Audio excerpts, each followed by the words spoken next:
같이 우리도 빛 가운데 행하며 우리가 서로 사귐이 있고 그 아들 예수의 피가 우리를 모든 죄에서 깨끗하게 하실 것이옵니다.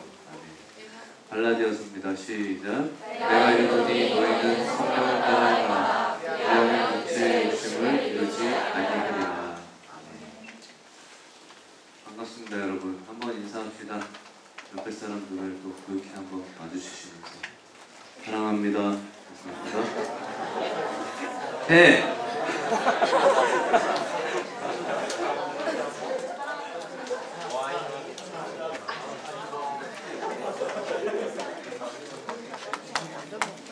여러분, 오랜 시간이 지나도 여러분 사람들이 사랑하는 책, 읽으면 읽을수록 깊은 생각이 담긴 책을 우리가 고전이라고 이야기들을 합니다. 그죠? 지금으로부터 약 300년 전, 오늘은 300년 전입니다. 17세기 프랑스의 한 평범한 수도사가 기록했던 아주 짧은 글이 오늘까지 수많은 사람들에게 감동을 주고 사랑을 받고 있습니다. 워낙 많은 사람들이 사랑하고요, 또 이 책을 인용하기 때문에 조금 식상할까 하는 생각이 있을 수도 있는데, 그래도 오늘 우리 이 사람을 우리가 또 생각하고 기억할 필요가 있습니다. 니콜라스 헤르만이라는 수도사입니다. 이 니콜라스 헤르만은 17세기 초에 태어나서 17세기 말에 세상을 떠났습니다. 이 사람이 젊은 시절에 군에 입대를 했는데 부상을 입고 의가사 제대를 해서 다리를 좀 절었던 것 같습니다. 그러니까 의가사 제대를 하고 난 후에 프랑스의 갈멜스도에 라고 하는 수도회의 평신도 수도사로 들어가게 돼요. 이 사람이 여기서 했던 일은 특별한 어떤 것이 아니고 주방에서 매일 봉사하는 식사 봉사였습니다. 그리고 신발 수선실에서 신발 고치는 일 했습니다. 그런데 이 사람이 그렇게도 많은 사람들에게 감동을 주고 주위에 있는 사람들에게 큰 도전을 했던 겁니다. 왜냐하면 이 사람은 자기가 하는 대단한 일은 아닙니다. 어찌 보면 평범하고 또 작은 일들을 하면서 이 일을 하는 요 일을 통해서 하나님을 만날 수 있고 또 실질적으로 하나님을 만나서 교제하는 이 살아있는 증거들을 다른 사람들에게 보여주기 시작합니다.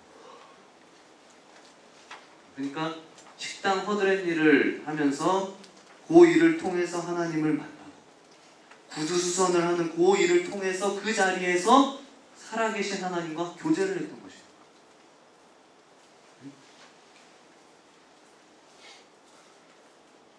아무 느낌이 없어 아직까지. 이거를 오늘 좀 같이 나누고 싶은데, 그래서 사람들에게 저것이 과연 신앙이구나, 신앙이 과연 무엇인가 하는 것에 대해서 저것이 신앙이구나, 그 신앙이, 이 신앙이라는 것이 얼마나 매력적인 것이고 또 얼마나 능력 있는 것인지 이걸 사람들에게 몸소 보여주는 사람이었습니다. 여러분, 이 니콜라스 헤르만이라는 사람이 우리에게 하는 도전 정말 놀랍습니다. 이 사람이 하는 말을 한번 들어보십시오. 우리는 반드시 큰 일을 해야만 할 필요가 없습니다. 나는 프라이팬에 작은 계란 하나라도 하나님을 사랑하는 마음으로 뒤집고 있습니다. 그 일이 다 끝나서 더 할 일이 없다 해도, 설사 내가 아무것도 할 수 있는 일이 없다 해도 나는 하나님을 사랑하는 마음으로 방바닥에서 티끌 하나를 주울 수 있습니다. 방에 티끌 하나를 주우면서 하나님을 사랑하고 교제할 수 있다는 말입니다. 그리고 나는 그 일을 통해서 만족을 누리고 하나님 앞에 감사합니다. 여러분, 놀라운 고백입니다. 그리고 참 신앙이라는 것이, 여러분, 이게 바로 신앙이죠. 이런 것이 바로 이 신앙의 진수를 우리에게 보여주는 것입니다. 그가 하는 고백이 이런 고백입니다. 나는 일을 하는 동안 바로 그 시간에 쉬지 않고 주님과 대화를 나눕니다. 들었어? 그분은 진짜 내 옆에 계신 것처럼 나는 대화를 나눕니다. 이렇게 매일 하나님과 대화를 나누는 연습을 나는 계속하고 있습니다. 계속 그 연습을 한대. 한때는 이 일이 그렇게 힘이 들었습니다. 쉽지 않더라고요. 그러나 이제는 그분의 임재를 느끼는 것이 말할 수 없이 쉽고 그리고 자연스러운 일이 되었습니다. 여러분, 이 사람의 친구 조셉이라고 하는 친구가 이 니콜라스 헤르만을 향해서 그렇게 소개를 합니다. 내 친구 니콜라스 헤르만은 기도 모임에 참석하고 있을 때에든지 구두수선을 하고 있을 때에든지 똑같이 어디에서나 하나님을 발견하고 교제하는 사람입니다. 일공동체 여러분, 이게 바로 신앙 아닙니까? 수많은 사람들이 사랑하는 책이에요.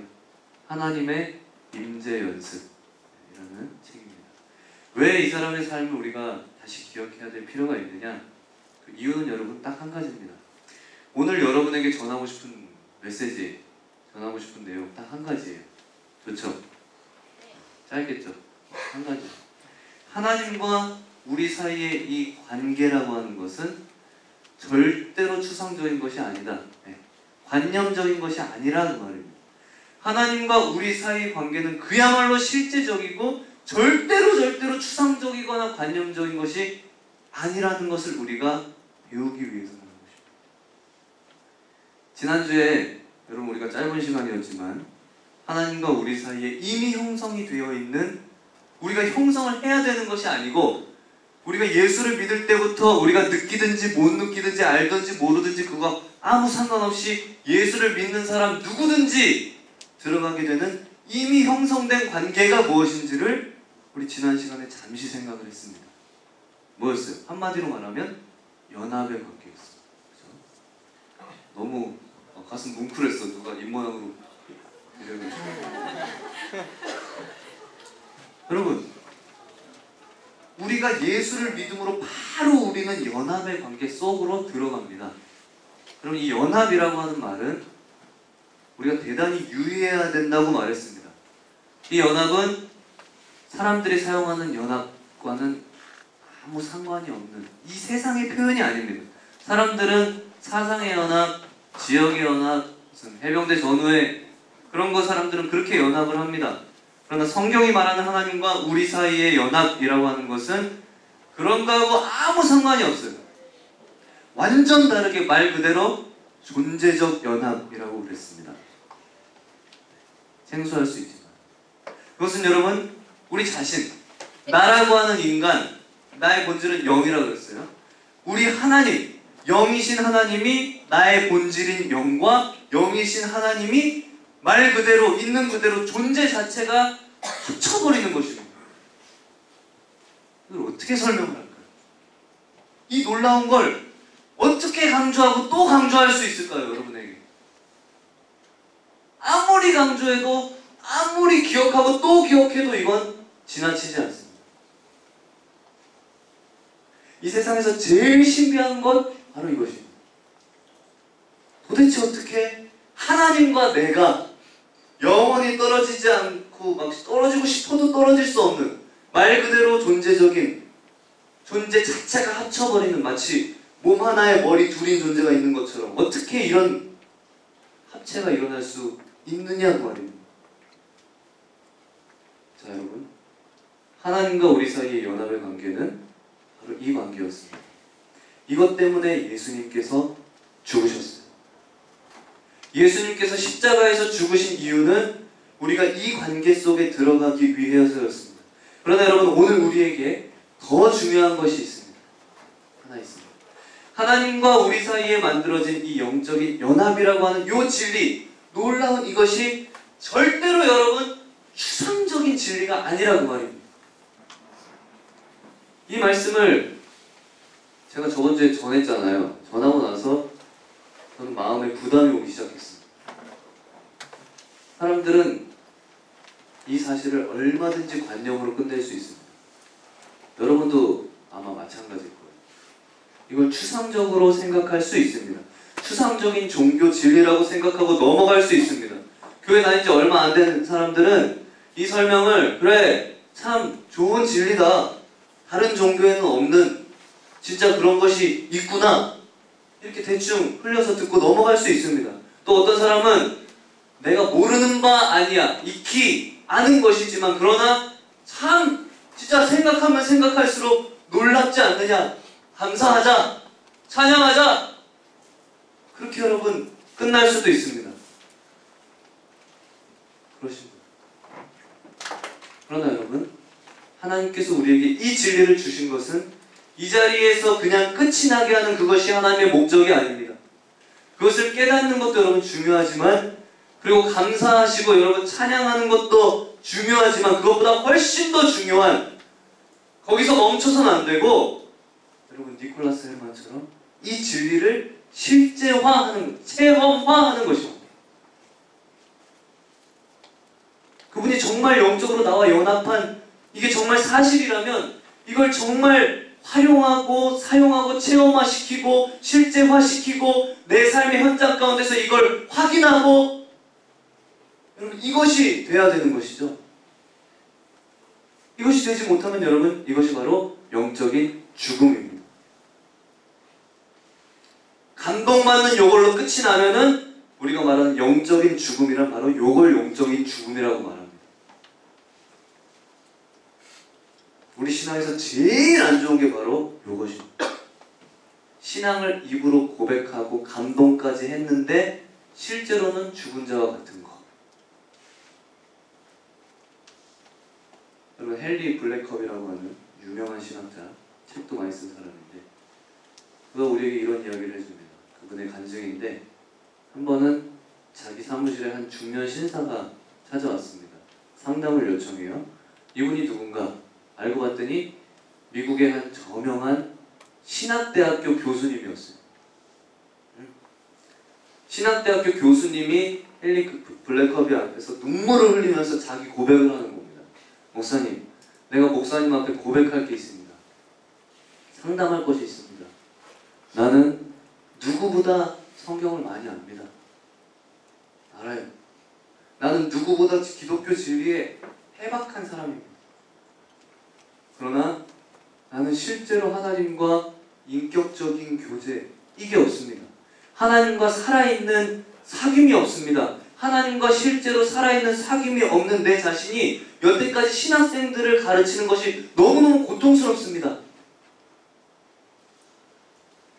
여러분, 우리에게 있는 이 영적 연합이라고 하는 이 진리를 우리가 감동할 수 있습니다. 그러나 보다 더 중요한 것은 그 속에 있는 이 진리의 진수를 경험을 하시고 여러분 체험을 하는 것이죠. 그것도 내 생활의 대단히 구체적인 부분에서, 추상적으로 말고 니콜라스 헬만처럼 작은 일을 하는 그 속에 하나님께서 나와 지금 연합해 계신다는 것이 이게 누려져야 됩니다. 그렇지 못하면 어떤 일이 벌어지냐면, 이건 예외가 없습니다. 반드시 영적인 우울증에 걸리게 돼 있습니다. 영적인 우울증이라는 것을 아십니까? 생소할 수도 있어요. 제가 만든 말인데. 어쨌든 제가 한 목사님의 간증을 들은 적이 있습니다. 이 목사님 너무너무 교회 일을 열심히 하는 분이 있었습니다. 이분은 월요일만 되면 외부로 강의를 다니시고 부흥회 인도하시고 쫙 이제 주말 되면 다시 교회로 와서 지칠 줄 모르고 사역을 하셨습니다. 자, 이런 사역을 계속 몇 년 하다 보니까 나중에 어떤 문제가 생겼느냐, 목사님 사모님이 우울증에 걸려버렸어요. 그 사모님이 나는 인격적인 존재가 아니고 물건 취급을 받고 있다. 법적으로 내가 아내가 된 것은 사실이지만 그러나 인격적 교제는 없고 나는 인격적 교제의 대상은 아니라, 그 말이에요. 사모님 마음. 우리 남편은 하숙생이다. 한 집에 살아도 별로 교제가 없다는 것입니다. 결국 우울증에 걸려서 이 목사님이 여기서 결심을 합니다. 천하에 무슨 일이 있어도 월요일만큼은 아내에게 시간을 다 쏟기로 결심을 했습니다. 그리고 나서 여러분, 월요일날 쇼핑을 함께 가고, 남자들이 이제 가장 어렵고 힘들어하는 것, 바로 쇼핑이죠. 여성과 함께 쇼핑 가는 거죠. 죽을 지경이죠. 왜? 목적이 다르기 때문에 그렇습니다. 여러분 여자들이 이 쇼핑하는 목적은 뭔가 하니까 뭔지 알아? 네. 구경하는 것입니다. 이러네. 네, 구경하는. 남자들이 쇼핑하는 목적은 물건을 사는 게 목적이에요. 근데 여러분 이 사모님이 한 집 들어가서 한 30분을 입어보고 막 구경하고 안 사요. 그럼 막 정말 죽을 것 같은 다음 집에 가도 마찬가지예요. 이 목적이 다른 거죠. 나중에는 이 남편 목사님이 도저히 힘들어서 안 되겠어요. 그래서 백화점 구석에서 나는 여기 앉아있을 테니까 혼자 시커먼 구경하고 와라. 그것도 여러분 죽을 지경이에요. 왜? 안 와! 아무리 기다려도. 남자들 쇼핑 싫어합니다. 심지어 저는 처음에 본 걸 그냥 사는 버릇이 있어요. 근데